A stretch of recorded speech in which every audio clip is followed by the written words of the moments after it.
நேயர்கள் அனைவரையும் இந்த நிகழ்ச்சியில் வரவேற்கிறேன். ரொம்ப முக்கியமாக இப்பொழுது நான் இன்றைக்கு பேசுகிற செய்தி ரொம்ப முக்கியம். காசாவில் படுகொலைகளை தொடர்ந்து 30 பேர் 20 பேர் எப்போ காசாவினுடைய பொதுமக்கள். இந்த நிலையில் இயற்கை ஒரு பெரிய சதியை பெஞ்சமினுக்கு எதிராக, ஒரு கொடுங்கோலனுக்கு எதிராக, மனித இன விரோதிக்கு எதிராக திசை திருப்பி இருக்கிறது என்று உலகம் முழுவதும் இப்பொழுது பேசுகிற ஒரு செய்தி வந்திருக்கு. அது என்ன காரணம் என்றால், உலகம் முழுவதும் ஒரு மனிதர் கூட இது சரியான நடவடிக்கை என்று சொல்லலை. நல்லா கவனிங்க. இன்றைக்கு அவனது ஆட்சி பறிபோகக்கூடிய படுமோசமான நிலைக்கு கூட்டணி பலம் குறைந்து ஆட்சி வீழ்ச்சி அடைந்து சிறையில் தள்ளப்படுகிற ஒரு சூழல், தேர்தல் காலத்தில் தேர்தலை சந்திக்கிற ஒரு சூழல் இன்றைக்கு இஸ்ரேலில் ஏற்பட்டிருக்கிறது. எல்லா நாடுகளும், எல்லா மக்களும், குறிப்பாக இஸ்ரேல் வாழக்கூடிய சகோதர யூத மக்களும் கூட இந்த படுகொலையை ஏற்றுக்கொள்ளவில்லை. இஸ்ரேலுடைய முன்னாள் தலைவர்கள் யாஹூத், ஆல்மர்ட் போன்றவர்கள், கொலானி போன்றவர்கள், இன்னும் ஏராளமான யூத அறிஞர்கள், ரபீக்கள், பாவம் பிள்ளைகளை கொலை செய்ய வேண்டாம், இது என்ன கேலி கூத்தா, நேரப்போக்குக்காக நீங்கள் பிள்ளைகளை கொலை செய்து கொண்டிருக்கிறீர்களே என்ற கேள்வியை யூத மக்கள் எழுப்பினார்கள். அமெரிக்காவில் பொது ஊடக ஆர்வலர்களாக ஏராளமான யூத மக்கள் இந்த அநீதிக்கு எதிராக குரல் கொடுத்தார்கள். ஒன்று, Spain, Germany, Denmark, Italy, England, France, எல்லா நாடுகளும், ரஷ்யா, சீனா, அரபு நாடுகள் அனைத்தும், எல்லா நாடுகளும் இந்த கொடுங்கோல் ஆட்சிக்கு எதிராக வந்து குரல் கொடுத்தார்கள். இது பெரிய அநியாயம், இது பெரிய அநீதி. இந்த நிலையில் யூத நாட்டில் இவனுடைய அரசாங்கம் முடிவுக்கு வரக்கூடிய ஒரு சூழல் அழுத்தம் திருத்தமாக தென்படுகிறது. என்ன காரணம்? பெஞ்சமின் நேதன்யாகுடைய ஆட்சி வீழ்ச்சி அடைந்தால் போரில் தோல்வி உறுதி என்பதை முதலாக இவரது சக கூட்டாளியான ஸ்மோட்ரிச் ஒப்புக்கொண்டிருக்கிறார். போரில் நிச்சயமாக நாங்கள் தோல்வி காணப்போகிறோம் என்று அவர் முறையாக ஒப்புக்கொண்டிருக்கிறார். இது மிக சிறப்புமிக்க பலஸ்தீன மக்களுக்கு படுகொலையிலிருந்து விடுதலை ஆகக்கூடிய ஒரு சூழல் காணப்படுகிறது. நிச்சயமாக அல்ட்ரா ஆர்த்தடாக்ஸ் அலைன்ஸ் 68 உறுப்பினர்கள் கொண்ட இந்த கூட்டணியில் மிக முக்கிய பங்கு வகிக்கக்கூடிய 7 உறுப்பினர்களை கொண்ட ultra orthodox the religious revolt brews, அவங்க over the military draft law be forced out அப்படிங்கிறது தான் தலைப்பு. இந்த மிலிட்ரி டிராப்ட், இந்த military draft law to be, இந்த சட்டம் அவர்களை ஆட்சி அதிகாரத்திலிருந்து வெளியேற்ற செய்கிறது. அப்படி என்ன சட்டம்? இந்த அல்ட்ரா ஆர்த்தடாக்ஸ் இவங்க கட்சியினுடைய பெயர் ஷார்ட்டாக சொன்னால் யூடிஜே. யூடிஜே என்றால் யுனைடெட் அல்ட்ரா ஆர்த்தடாக்ஸ். அதுக்கு பேரை தோரா அல்ட்ரா, அதாவது யூடிஜேனா தோரா ஜுடாயிசத்தினுடைய இந்த மெம்பர்களுடைய வெற்றி பெற்ற உறுப்பினர்கள் மூவ் கொயிட் ஓவர் த பில். அதாவது அவர்கள் எப்போதும் ஜுடாயிசத்தினுடைய, யூதசியோனிசத்தினுடைய பூசைகள், மதச்சடங்குகள், அதாவது அவர்களை சொல்லப்போனால் அவர்கள் யூத மாணவர்கள், சடங்கின் மாணவர்கள், மதத்தை பரப்புவர்கள், மதம் சம்பந்தமான அறிஞர்கள். இந்த யூத அல்ட்ரா ஆர்த்தடாக்ஸ் அவங்க பேர். இந்த யூடிஜே ஏன்னா இந்த ஜுடாயிசம், அல்ட்ரா ஆர்த்தடாக்ஸ் கட்சி தோரா ஜுடாயிசம் வெளியேறுவதற்கு காரணம், சில வாரங்களுக்கு முன்பு எல்லாருமே அந்த நாட்டிலிருந்து மிலிட்ரியில் பார்ட்டிஷன், ஒரு தொண்டர்களாக அல்லது மிலிட்ரியினுடைய பணி செய்யணும். ஆனால் இவங்களுக்கு மட்டும் சட்ட விலக்கு. ஏன்னா இவங்க மத பிரிவினர், மதத்தை வாசிக்கிறது, ஜுடாயிசம், தோராவை, அந்த ஓல்ட் டெஸ்ட்மெண்ட், இப்போ கிறிஸ்தவ மக்கள் பின்பற்றுகிற இந்த மாதிரி கருத்துக்களை தான் இவர்களுக்கு வேலை. இவங்களுக்கு எப்பவுமே மிலிட்ரியில் வேலை கிடையாது. மிலிட்ரி மேனாக இவங்க ஒர்க் பண்ண மாட்டாங்க. ஆனால் இன்னைக்கு பலர் படுகொலை செய்யப்பட்டார். ஒரே ஒரு விஷயத்தை நீங்கள் புரிந்து கொள்ளுங்கள். ரொம்ப ஃபோர்ஸாக 2023 அக்டோபர் 8ஆம் தேதி 7ஆம் தேதி தாக்குதல், 8ஆம் தேதி நடந்து 600 நாட்களை கடந்து போயிட்டுருக்கு. கிட்டத்தட்ட 2 வருஷம் ஆயிரம் போல் தெரியுது. அதுக்கு முன்னாலே பிரச்சனை வந்துருச்சு. இந்த சூழலில் பல்லாயிரக்கணக்கான பேர் படுகொலை செய்யப்பட்டு விட்டார்கள். எங்கே? ஐடிஎஃப்ல மக்கள் 60,000 பேர், 65,000 பேர், 1,18,000 20,000 பேர் பலஸ்தீனத்தில் பொது சேதாரம். இந்த பகுதியில் 18,000ங்கிற அளவுக்கு 20,000மோ அதுக்கு மேலேயோ உயிர் பலிகளை தாண்டி குறைந்தபட்சம் 10,000க்கு மேலே, கூடினபட்சம் 18,000. ஏராளமான பேர் கால் கை இழந்து ஊனமுற்று மெண்டலாகி 50,000ற்கு மேல் ரிஹபிலிட்டேஷன் சென்டரில் இருக்கிறாங்க. அவர்கள் அன்ஃபிட் ஃபார் பேட்டில், போர்க்களத்திற்கு களமுனைக்கு செல்வதற்கு தகுதியற்ற நிலையாக இருக்கிற போது ஆட்கள் பற்றாக்குறை. இதை நீங்களே கற்பனை செய்து பார்க்க வேண்டியதில்லை. இதில் உண்மை தன்மை தெரிஞ்சிட்டு. அப்போனா நாட்டில் இருக்கிற 90 லட்சம் பேரில் ரிசர்வ் ஆர்மிலாம் சேர்த்து ஒரு 4 லட்சம் 4.5 லட்சம் சொன்னாலும் நிறைய ரிசர்வ் ஆர்மி வெளியே போயிட்டான். அவன் சொல்லிட்டான், பல தொழில் செஞ்சு நாங்கள் வந்தோம், எங்களுக்கு ஒன்றும் முடிவும் தெரியல, அடியும் தெரியவில்லை, முடியும் தெரியவில்லை, வெளியே போகிறேன்னு போயிட்டாங்க 60% பேர். இந்த நிலையில் என்ன சொல்கிறான் பெஞ்சமின் நெத்தன்யாகும் அவனது குழுக்களும், இன்னும் மக்களை கொலை செய்வதற்கு அல்ட்ரா ஆர்த்தடாக்ஸ்லேருந்து இளைஞர்கள் 75,000 பேர் இருக்காங்கன்னு கணக்கு போட்டிருக்கான். அவர்களை ஃபோர்ஸ் பண்ணி ஒரு டிராஃப்டை புதுசாக கொண்டு வந்து மிலிட்ரி சர்வீஸ் பண்ணுங்க, மிலிட்ரியில் அவங்க கையில் துப்பாக்கி கொடுத்து அவங்கள சாகிறதுக்கு அளவு பண்ணணும் அப்படின்ட்டு பெஞ்சமினும் அவரது கூட்டாளிகளும் திட்டம் தீட்டுகிறார்கள். இப்போது என்ன சொல்கிறாங்க, ஏற்கனவே போராட்டம் பண்ணி ஒரு 3 மாதம் 4 மாதங்களுக்கு முன்பு சாலைகளில் படித்து டெல்லவியூவில் பெரிய அளவில் கிளர்ச்சி, அதை நாம் பேசியிருந்தோம். இப்போ அவங்க இந்த டிராஃப்ட் பில்லுக்கு எதிர்ப்பு தெரிவிக்கிறார்கள். ஆகவே நாங்கள் இந்த யூடிஜே என்று சொல்லக்கூடிய Torah Judaism, United Torah Judaism party வெளியேறுகிறது. வெளியேறினா ஆட்டோமேட்டிக்காக ஆட்சி கொலாப்ஸ் ஆயிரும். அது கண்டிப்பாக கொலாப்ஸ் ஆயிரும், அப்படி தான் சொல்லப்படுது. நெத்தன்யாஹுடைய coalition break down, draft deal reached in a week. இந்த வாரம் அநேகமாக பெஞ்சமினுடைய ஆட்சிக்கு மெஜாரிட்டி கிடைக்காது. யூடிஜே வெளியானால் ஆட்சி கவிழ்ந்து விடும் அபாயம் இருப்பதாகவும் அங்கிருந்து செய்திகள் வந்திருக்கிறது. இதற்கு இடையில் ஐடிஎஃபினுடைய மேன் பவர் ஷார்ட்டேஜில் இவங்களை பயன்படுத்துறது அவங்க ஏற்றுக்கொள்ளவே மாட்டாங்க. யார் போவா? இன்றைக்கு உண்மையான நிலவரத்தை பாருங்கள். ஏராளமான பேர், கிட்டத்தட்ட 20 கமாண்டர்ஸ், ஐடிஎஃபினுடைய கமாண்டர்ஸ் காசாவுக்கு போக மாட்டேன்னு ஓப்பன் டெக்ளரேஷன் வெளிப்படையாக அறிவித்திருக்கிறார்கள். நேற்றைய முன்தினம் இராணுவ பணிக்கு காசாவுக்கு செல்ல மறுத்த பலர் சிறையில் அடைக்கப்பட்டிருக்கிறார்கள். 14 பேர் நினைக்கிறேன். செய்திகள் வருவதில்லை, சற்று முன்ன பின்ன இருக்கலாம். அவர்கள் அனைவரும் காசாவில் போனால் தங்களுக்கு மரணம் நிச்சயம் என்பதை உணர்ந்து கொண்ட அவர்கள் காசாவுக்கு செல்ல பயப்படுகிறார்கள். சுடுகாட்டை பார்த்ததே போல ஒரு காட்சி அவர்கள் முன் எழுகிறது. ஒரு பயம், அச்சம், பீதி, அப்ரிஹென்ஷன்ஸ் among the IDF military forces. நீங்கள் போய் பாருங்கள் சர்வதேச காரணிகளை. காசாவே என்றால் அலறுகிறார்கள். ஏன்னா அல்கசம் படைகள் நேற்று முன்தினம் நடத்திய தாக்குதலில் தினமும் 20-30 பேர் கொலை செய்யப்பட்டு விடுகிறார்கள். ஐடிஎஃப்ல மக்கள் கொல்லப்படுவது வேறு, அது கணக்கே இல்லை. டெய்லி 25 பேர் 30 பேரை மேலேருந்து குண்டு போடுறாங்க. ஆனால் ஐடிஎஃபினுடைய வீரர்கள் ஆயுதங்கள் இல்லாமல் உயிர் பயந்து அச்சத்தால் வாழ்வதற்கு விருப்பப்பட்ட இளைஞர்கள், 25 வயது இளைஞர்கள் நிறைய பேர் கொத்து கொத்தாக கொல்லப்பட்டு விடுகிறார்கள் களத்தில்.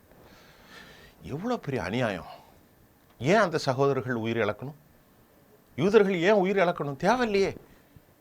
யூதர்களாக இருந்தாலும் பலஸ்தீன மக்களாக இருந்தாலும் அநியாயமாக உயிரிழப்பதற்கு உண்மையிலே யாரும் அனுமதிக்கக்கூடாது.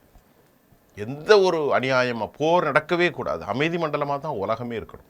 அப்போ இவனுடைய ஆசைக்கு தூண்டிவிட்டு பல யூத உயிர்கள், ஏற்கனவே அந்த நாட்டில் உள்ள செய்தியைத்தான் நான் இப்போ சொல்கிறேன். என்னுடைய செய்தி இதில் கொஞ்சம் கூட ஒரு புள்ளி கூட கிடையாது. அந்த நாட்டினுடைய அறிஞர்கள், ஐடிஎஃப் வீரர்கள், ஏர்ஃபோர்ஸினுடைய தலைவர்கள், கமாண்டோகள், சீஃப்கள், மிக முக்கியமான டெலிகேஷன், அதாவது நடந்து அவர்கள் பேச்சுவார்த்தை நடத்தி மிக முக்கியமான டிஸ்டிங்க்ட் எமினன்ட் ஸ்காலர் ஹவ் பின் மேட். அவர்கள் அனைவரும் சொல்கிறார்கள் இந்த ஸ்டேட்மெண்ட்டு தனிப்பட்ட பொலிட்டிக்கல் காரணத்திற்காக எங்களுடைய மக்களை நாங்கள் ஒருபோதும் பழி கொடுக்க மாட்டோம் என்று சொல்லிவிட்டார்கள். அதுதான் இன்னைக்கு சிக்கலாயிருக்கிறது. இராணுவ இளைஞர்களை அல்ட்ரா ஆர்த்தடாக்ஸ் பார்ட்டி யூடிஜே என்று சொல்லக்கூடிய அல்ட்ரா ஜுடாயிசம், தோரோ ஜுடாயிசம் ஆட்சிக்கு ஆதரவை ரிவோக் வாபஸ் வாங்க போகிறார்கள். ஆகவே just focused on the religious study, அவர்களுடைய ஒரு கவனம் மற்றும் மத சம்பந்தமான கிரந்தங்களை, வேதங்களை, அது ஹீப்ரு மொழியில் இருக்கும், அதை மட்டும்தான் அவர்கள் படித்து மொழியாக்கம் செய்ய வேண்டும். ஒருவேளை அந்த மக்களுக்கு ஆரம்ப காலத்தில் மோசையுடைய விவகாரம், மற்ற விவகாரத்தை எல்லாம் அவர்கள் சொல்வார்கள். Just focused on the religion studies, அவர்களுக்கு இந்த வேலையெல்லாம் இல்லை. ஆகவே இதற்கு இடையில் அவர்களுடைய பேச்சை நடத்துவதற்கு ஒரு மீடியேட்டர் லிக்யூட் யுவாலி அவர் அனுப்பப்பட்டார். பேச்சுவார்த்தையில் ஃபெயில் ஆகியிருக்கிறது. ஃபெயில் ஆயிட்டு பேச்சுவார்த்தையில் எந்த விதமான நன்மையும் ஏற்படவில்லை. இதுக்கு இடையில் நான் சொன்னது யூடிஜே, நல்ல கவுனிங்கோ, அல்ட்ரா தோரா ஜுடாயிசம் 8 உறுப்பினர்களை கொண்டது. இவர்களுக்கு ஆதரவாக மற்றொரு அமைப்பு ஒன்று இருக்கிறது, ஷா பார்ட்டி. இந்த ஷா பார்ட்டியில் எவ்வளோ பேர் இருக்கிறாங்கன்னா 11 இடங்கள் இருக்கிறார்கள். அவர்கள் ஒரு 11, இவர்கள் ஒரு 8, ஆக மொத்தத்தில் 19 பேர். அப்போ ஆட்சி உறுதியாக கவிழ்ந்துவிடும். இப்போ நமக்கு அடுத்த செய்தி என்னென்னா, இந்த டிராப்டுக்கு ஆதரவு 11 இடங்களை வைத்திருக்கும் அவர்களும் இந்த டிராப்டுக்கு எதிராகத்தான் இருக்கிறார்கள். ரிலீஜியஸ் இந்த விவகாரத்தில் வாக் அவுட் செய்கின்ற போது அவர்கள் இதுவரைக்கும் எதுவும் பேசவில்லை, அவர்களும் சந்தேகத்திற்குள் இருப்பதாகவும் கூட செய்திகள் வந்திருக்கிறது. 11 தேசிய அளவிலான இந்த விவகாரம் காசாவில் ஆட்சி கவிழ்ப்பு ஏற்பட்டு விடுவது அநேகமாக உறுதியாக போவதாக நம்பலாம். பெஞ்சமின் நெத்தன்யாஹு க்ளோஸ் ஆகிட்டா, ஏற்கனவே யாயிர் லாஃபிட் சொல்லிட்டார், காசாவை எடுத்தால் நமக்கு ரொம்ப வம்பு, அங்கே நம்ம சண்டையை பிடிக்கக்கூடாது, அங்கே பிடிச்சா நமக்கு கை வச்ச கதை, அதை வெற்றி காண முடியாது, அதற்கு செலவு பண்ணுறதுக்கு நம்மள்கிட்ட பணம் இல்லை. ஏற்கனவே கிட்டத்தட்ட ஒரு 20 பில்லியனுக்கு மேலே போயிடுச்சு. 20 பில்லியனா 100-200 பில்லியன் அளவுக்கு, அதாவது ஒரு 10 லட்சம் கோடிக்கு மேலே நமக்கு நஷ்டமாயிடுச்சு. ஆகவே இது சாத்தியமில்லை என்று அவர் சொன்ன நிலையில் பெஞ்சமின் நெத்தன்யாஹு பைத்தியம் பிடித்தவனாக அலைகிற ஒரு சூழலை நாம் இப்போது அங்கிருந்து காண முடிகின்றது. அதான் முக்கியம். ஏன்னா இந்த ஆத்மாக்களுடைய பரிதவிக்கக்கூடிய விவகாரம். இல்லை, ஒரு நல்ல விஷயம் என்னென்னா, இந்த இஸ்லாமிக் குரூப்ஸ் அட்டாக் பண்ணும்போது பொதுமக்கள் உயிர் பலி இல்லாமல் பார்த்து கொள்கிறார்கள். அது ஒரு சந்தோஷமான விவகாரம் தான். ஏனென்று சொன்னால் யூத மக்களுக்கு எந்த சம்பந்தமும் இல்லை, அவர்கள் மிக நல்லவர்களாகத்தான் இருக்கிறார்கள். ஒரு 61% பேர் அங்கே இருக்கிறாங்க. இன்னும் ஒரு 30%, 40% எதிர்பார்க்கலாம். 14% மக்கள் மௌனியாக விரக்தியோடு ஃப்ரக்சேஷன் இருக்கிற நேரத்தில் அந்த மக்களும் பிள்ளைகளும் ஒரே மனநிலை தான். உண்மையிலே நீதியையும் சத்தியத்தையும் நினைப்பவர்கள் சாதி ரீதியாக, மத ரீதியாக, மத குழுக்களோடு நம்மை கொலை செய்தால் அவர்களையும் கொலை செய்வோம் என்று எந்த திட்டமும் போடக்கூடாது. அது இயற்கை நல்ல எண்ணமும் அல்ல. ஏனென்றால் அனைவரும் ஒரே ஆண்டவனுடைய பிள்ளைகள் தான். ஆகவே தான் யூத மக்களை தாக்காமல் ஹூதிகளும் சரி, ஹெஸ்புல்லாக்களும் சரி, எல்லோருமே கவனமாக மிலிட்ரி நிலைகளில் மட்டுமே தாக்குதல் நடத்தி இருக்கிறார்கள் என்பது நாம் இதுவரை கிடைத்திருக்கக்கூடிய செய்தியாக இருக்கலாம். மக்களும் இறந்திருக்கலாம், அதில் இல்லை என்று நாம் சொல்லிவிட முடியாது போர் என்று வருகின்ற போது. இந்த சூழ்நிலையில் இது நம்ம அல்ட்ரா ஆர்த்தடாக்ஸினுடைய நிலை என்னங்கிறத இன்றைக்கி நான் பார்த்துட்டேன். இதுக்கிடையில் அடுத்த செய்தி என்னென்னா, Houthis big line missile attacks target மறுபடியும் ஏர்போர்ட்டில். எங்கே ஒரே டார்கெட்டை தான் நான் ஒன்றும் காலி செஞ்சிடுவேன். ஏர்போர்ட்டிலுடைய இன்றைக்கி அமெரிக்காவினுடைய இருந்தும் நேற்று கிடச்சிருக்கிற செய்தி என்ன அடிச்சிருக்கிறாங்கன்னா, 2 பலஸ்டீன் ஸ்டூன்னு ஒன்று வச்சுருக்கிறாங்க, யஃபான்னு ஒன்று, எல்லாமே பாலிஸ்டிக் தான், ஹைப்பர்சோனிக். இதை வச்சு அடித்து ஒட்டுமொத்தமாக ஏர் ரூட் பிளாக் ஆகிட்டு, உள்ளேருந்து டேக் ஆஃபும் கிடையாது, லேண்டாக எதுவுமே கிடையாது. ஆக எஹியால் சாரி என்ன சொல்கிறாருன்னா, அமெரிக்காவுடைய விமானம் தரையிறங்குவதற்கு முடியாமல் தவிக்கின்றது. ஹவுதிகளுடைய பயங்கர தாக்குதலை எதிர்கொள்ள முடியாமல் அமெரிக்கா இஸ்ரேல் எவ்வளோ நாள் தான் இஸ்ரேல் பண்ண முடியும்? அமெரிக்காவினுடைய நீங்கள் ஒரே ஒரு செய்தி, நான் சொல்கிற செய்திகளுடைய அத்தன்டிசிட்டியை மட்டும் நீங்கள் கவனிங்க. இன்றைக்கு ஏன் இந்த டிராப்டை போட்டு ஆட்சி அமைக்கிறாங்கன்னா, ஐடிஎஃப்பில் போர் வீரர்கள் இல்லை. இதை நான் சொன்னாலும் இந்த செய்தி சொல்லுது, நீங்கள் போய் பாருங்கள், இன்டர்நேஷ்னல் லெவலில் போய் பாருங்கள். அப்போ இந்த சூழலில் இஸ்ரேல் டைம்ஸை போய் படிங்க, பலஸ்டீன் குரோனிக்கல் பாருங்க. எஹியாச்சாரி என்ன சொல்கிறாருன்னா, ஹூதிகளுடைய பயங்கர தாக்குதலின் காரணமாக எதிர்கொள்ள முடியாமல் ஸ்பெயின் இஸ்ரேல் தவிக்கின்ற சூரத்தில் இது எங்கெல்லாம் சொல்கிறதுனா, நேற்று ஜெருசலம், டெல்லவியூ, தெற்கு இஸ்ரேல் எல்லா இடத்திலும் சைரன் ஒளி, முன்னாள் பிரதமர்கள் நிம்மதி இழந்து போனோம். எப்போ பார்த்தாலும் நைட்டு 1 மணிக்கு சத்தம் கேட்குது, தூக்க முடியல. எல்லா மக்களும் 1 மணிக்கு எழும்பி செல்ற நோக்கி, பதுங்கு குழிகளை நோக்கி ஓடுகிற காட்சியும் காண முடிகிறது. ஆனால் வழக்கம்போல் அவர்களுடைய வீச்சில் நோ இன்ஜுரிஸ் டேமேஜ் என்பதை அவர்கள் சொல்லியிருக்கிறார்கள். ஐடிஎஃப் ரிப்போர்ட் இந்த மாதம் மட்டும் ஜூன் மாதம் 1ஆம் தேதி 4ஆம் தேதி 2 பலிஸ்டிக்ஸ் விமானங்கள் அமெரிக்காவிலிருந்து வந்து பாஸ்டன், லண்டன் இந்த 2 நகருடைய விமானங்கள் யாரும் இங்கிலாந்துக்கு வருவதற்கு முடியாத நிலை. பாஸ்டனிலிருந்தும் புறப்படவில்லை, லண்டனிலிருந்தும் வரவில்லை. உலக நாடுகளிலிருந்து யாரும் டெல்லவிக்கு வராத நேரத்தில் பெரும் சிக்கலை, இழப்பை, சுற்றுலா பயணிகள் யாரும் வராத ஒரு சூழல், மிக மோசமான சூழல், மிகப்பெரிய நஷ்டத்தை அவர்கள் சந்தித்துக் கொண்டிருக்கிறார்கள். அதை போன்று செங்கடலில் தாக்குதல் ஏற்கனவே நான் சொல்லியிருந்தேன். இந்த நிலையில் வணிகம், விமானம் ரெண்டும் தடைபெறுவது இது ரொம்ப மோசமான ஒரு சூழ்நிலையை இன்றைக்கு ஏற்படுத்தியிருக்கிறதாக யார் சொல்கிறா? அவருடைய முன்னாள் யூத தலைவர் லிபர்மேன் கடும் குற்றச்சாட்டை வைத்திருக்கிறார். மனிதருக்கு நிம்மதியாக வாழ முடியல ஜெருசலத்தில் என்று. இது நேரத்தில் நாங்கள் இஸ்ரவேலை யூதர்கள், ஹவுதிகள் என்ன சொல்லியிருக்கிறார்கள் என்று சொன்னால், நாங்கள் வந்து அமெரிக்காவை வந்து அக்ரிமெண்ட் போட்டோம். ஏன் அமெரிக்காவோட அக்ரிமெண்ட் போட்டோன்னா, அமெரிக்காவுடைய விமான ட்ரூமன்ஸ் தாக்க மாட்டோம் தான் சொன்னமே தவிர யூதர இராணுவத்தை எல்லாம் தாக்க மாட்டோம் என்று ஒருபோதும் செல்லவில்லை என அப்துல் ஹவுதி அல் மலிக் தெளிவுபடுத்தியிருப்பதாகவும் கூட தகவல் வந்திருக்கிறது. தாக்க மாட்டோம் என்பது கிடையாது. புதிய எங்களுடைய வார்ஹப் யாஃபா பெரும் தாக்கத்தை ஏற்படுத்தியிருக்கிறது. வார்ஹட்ஸ் யாஃபாவில் ஒரு பெரிய சிக்கல், அது வேறு எதுவும் வைத்தார்களா என்ன என்று தெரியவில்லை. பலஸ்டீன் 2 வந்து அழித்து விட்டேன் என்று இவர்கள் சொன்னாலும் இன்றைக்கு ஒரு அன்ரெஸ்ட் சிச்சுவேஷன், ஒரு அன்சர்டினிட்டி, அதாவது பதபதைப்பு, நிலையற்ற தன்மை, உறுதியாக ஸ்டெட்ஃபாஸ்ட், அவர்கள் தனது முடிவில் உறுதியான தாக்குதலை நடத்துவதாகவும் கூட எஹியாச்சாரி சொல்லியிருப்ப கருத்தையும் நாம் பார்க்கின்றோம்.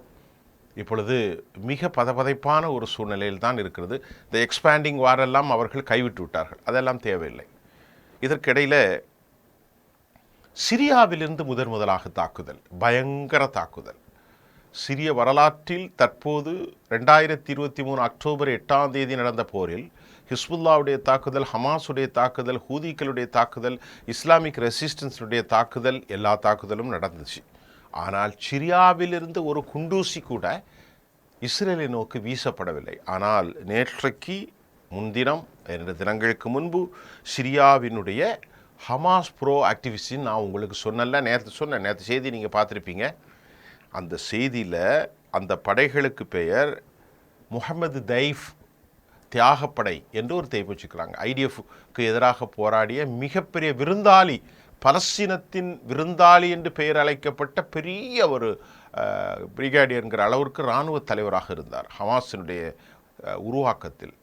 அவருக்கு பெயர்தான் பலஸ்தீனத்தினுடைய விருந்தாளி என்று பெயர். ஏனென்றால் அவர் ஒரு நாளைக்கு ஒரு வீட்டில் தங்குவார், எங்கே சாப்பிடுவார், எங்கே இருப்பார்னு தெரியாது.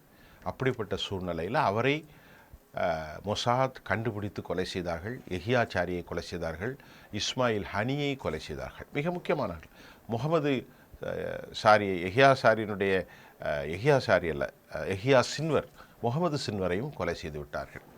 இப்போ அவருடைய பேரில் அங்கே உருவாக்க இருக்கக்கூடிய அந்த பலஸ்தீன ப்ரோ ஆக்டிவிட்டீஸ் வந்து இஸ்ரேலை நோக்கி வடக்கு பகுதியில் தாக்குதல் நடத்துகிறத இஸ்ரேல் வந்து திருப்பி தாக்குதல் நடத்துகிறாங்க.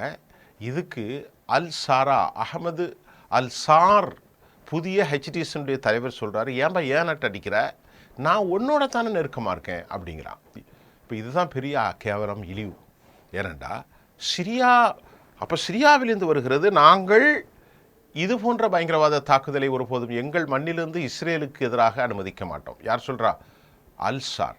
அமெரிக்காவால் பயங்கரவாத தலைவராகவும், ஒசாமா பில்லேனுடைய கையாளாகவும், ஐஎஸ்னுடைய நிர்வாகி தலைவர்களில் அபூபக்கர் அல் பாக்தாதியினுடைய கையாளாக இருந்து பல மில்லியன் டாலர்களை பரிசாக அளிக்கப்பட்டு தேடப்பட்ட குற்றவாளியான இன்று சிரியாவினுடைய அதிபர், ஹெச்டிஎஸின் அதிபர் டொனால்ட் ட்ரம்பையும் முகமது பின் சல்மானை சந்தித்து வைத்த பிறகு சொல்கிறார், இந்த ரீஜனில் அமைதி ஒன்றுமே எங்கள் நோக்கம், இஸ்ரேலோடு நட்போடு எங்களுக்கு நோக்கம், ஆபிரகாம் அக்காலில் கையெழுத்து போட போகிறோம்.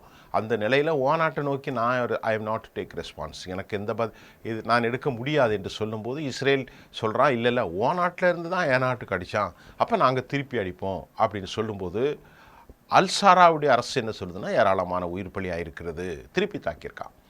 பலஸ்தீனத்தில் இருக்கக்கூடிய ஒரு HTS ஆட்சியை பிடித்த பிறகு SDF துருக்கியினுடைய ஆதரவு படைகள் பலஸ்தீனத்தின் ஆதரவாளர்களை சிரியாவிலிருந்து வெளியேற்றினார்கள். சிரியாவிலிருந்து இப்பொழுது சிரியாவிலிருந்து பலஸ்தீனியன் தியாகி படைகளான முகமது தைஃப் பேரிலே உருவாக்கப்பட்டிருக்கிற ப்ரோ பலஸ்டீன்ஸ் 2 ராக்கெட்டுகளை வீசி பெரும் சேதாரத்தை கிராமப்புறங்களை ஏற்படுத்தியிருப்பதாகவும் கூட, இஸ்ரேல் பெரும் அழிவை சந்தித்திருப்பதாக, இஸ்ரேலுடைய வடக்கு பகுதிகள் முழுமையான தாக்குதலுக்கு உள்ளாகி இருக்கிறதாக இஸ்ரேல் திணறி வருவதாகவும் கூட பெரும் சிக்கல் ஏற்பட்டிருக்கிறது. ஏனென்று கேட்டால் சிரியாவிலிருந்து தாக்குதல் பெரும் சிக்கல் தான் அவர்களுக்கு. ஏனென்று சொன்னால் ஏற்கனவே சிரியாவினுடைய பஷர் அல் ஆசாத்துடைய ஆட்சிக்கு பிறகு முதல் தாக்குதலை சந்தித்திருக்கிறார்கள். ஹமாஸுடைய தாக்குதல்கள், ஹூதிகளுடைய தாக்குதல்கள், ஹிஸ்புல்லா இனி எப்பொழுது ஆரம்பிப்பார்கள் என்று தெரியாது. ஏனென்றால் விவகாரத்துறை அமைச்சர் அப்பாஸ் அராக்சி லெபனானுக்கு விசிட் செய்து ஓப்பனாக சொல்லிட்டார். லெபனானில் நவாப் சலாமும் சரி, டேவிட் ஓன் 2 பேரும் அமெரிக்காவினுடைய கைப்பாவையாக மாறியிருக்கிற சூழ்நிலையில் அவர் வெளியிட அமெரிக்கா லெபனானுக்கு இறங்கி லெபனானுடைய இறையாண்மையை நாங்கள் பாதுகாப்போம், அதே சமயத்தில் ஹிஸ்புல்லாவுகளுக்கு முழுமை ஆதரவு தரும் என்று ஈரான் சொல்லியிருக்கிற நிலையில் மறுபடி அவர்களுக்கு வாய்ப்புகள் வந்து லிபியாவிலிருந்து கடல் மார்க்கமாக ஆயுதங்கள் குவிப்பு நடந்து மற்றொரு தாக்குதலை எதிர்கொண்டு ஈரான் தாக்கினால் ஒட்டுமொத்தமாக காலி.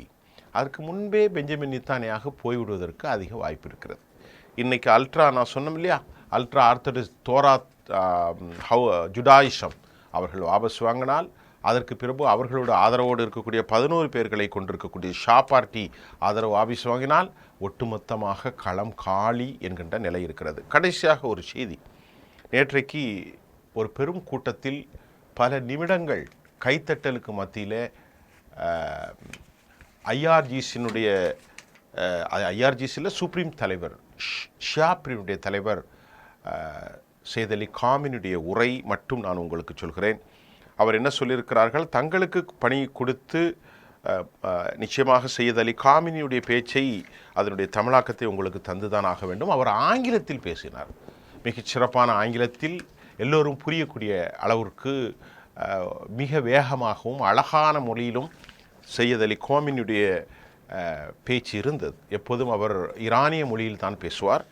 அவர் என்ன சொல்கிறார்னா, அவருடைய பேச்சை நான் அப்படியே வாசிக்கிறேன். இஸ்ரேலுடைய புரட்சி, அதாவது எமது எதிரிகளை, எங்களுடைய ஈரானுடைய புரட்சி எங்களது எதிரிகளை வீழ்த்தும். தடைகளுக்கு எதிராக நாங்கள் எவ்வளவோ சாதித்திருக்கிறோம்.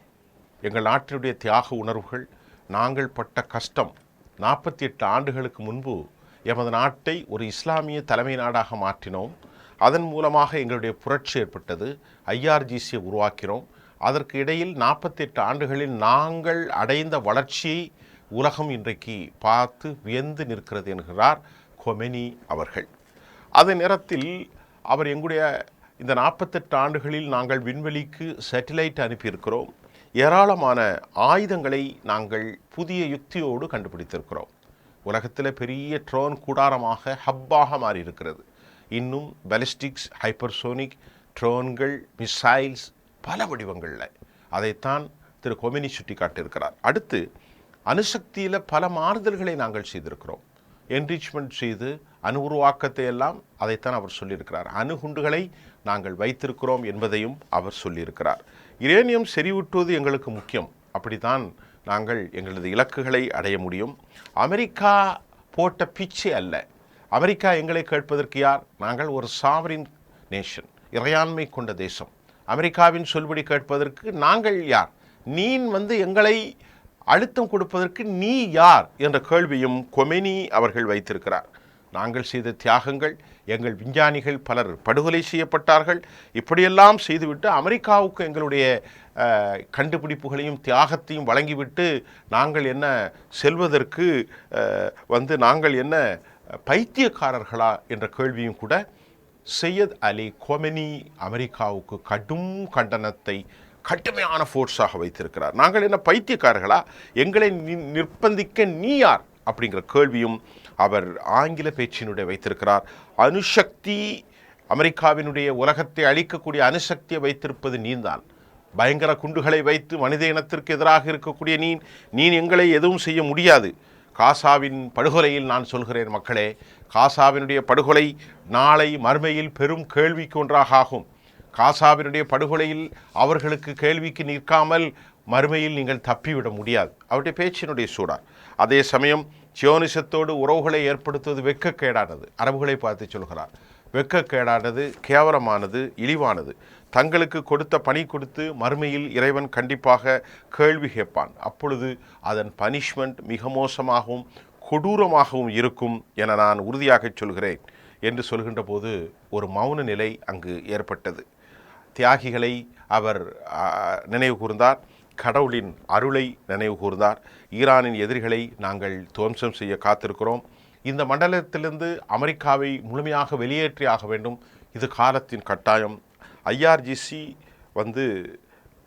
வந்து மிகப்பெரிய அதிர்ச்சியை மேற்குலகத்திற்கு கொண்டு வந்திருக்கிறது. ஒருவேளை நாங்கள் 79களுக்கு பிறகு 48 ஆண்டுகளுக்கு முன்பு இப்படி ஒரு சாதனை செய்யவில்லை என்றால், வழக்கம்போல் எல்லா நாடுகளையும் அமெரிக்க மேற்குலகம் காவு கொண்டதைப் போல் ஈரானையும் காவு கொண்டிருக்கும். அதற்கு நாங்கள் விடவில்லை. ஆகவேதான் அவர்களுக்கு எங்கள் மீது கடுமையான கோபம் என்றும் கொமெனி அவர்கள் தனது பேச்சினுடைய சொல்லியிருக்கிறார். அமெரிக்கா இந்த மண்டலத்தில் இருக்கக்கூடாது, அவர்கள் விரட்டப்பட வேண்டிய சக்திகள் என்றும் அவர் தனது பேச்சை சொல்லியிருக்கிறார். இன்னும் நிறைய பேசியிருந்தாலும் கூட நான் மிக முக்கியமாக இந்த வரிகளை உங்களுக்கு சுட்டிக்காட்ட கடமைப்பட்டிருக்கிறேன். இன்றைக்குடைய செய்தி இவ்வளவுதான். இன்னும் நிறைய செய்திகளோடு நாம் சந்திப்போம். இப்பொழுது 2 செய்தி மிக முக்கியமாக ஆட்சி அளிப்பதற்கு அதிக வாய்ப்புகள் பெஞ்சமின் நேதன்யாஹுவுக்கு இருக்கிறது என்ற செய்தி வந்திருக்கிறது. இனி நாளை மறுநாள் வரக்கூடிய செய்தி இந்த அல்ட்ரா ஜுடாயிசத்தினுடைய ஆட்சி என்ன சொல்கிறது, அதே போன்று இந்த ஷா பார்ட்டி என்ன இருக்கிறது என்பதை உங்களுக்கு சொல்ல போகிறேன்.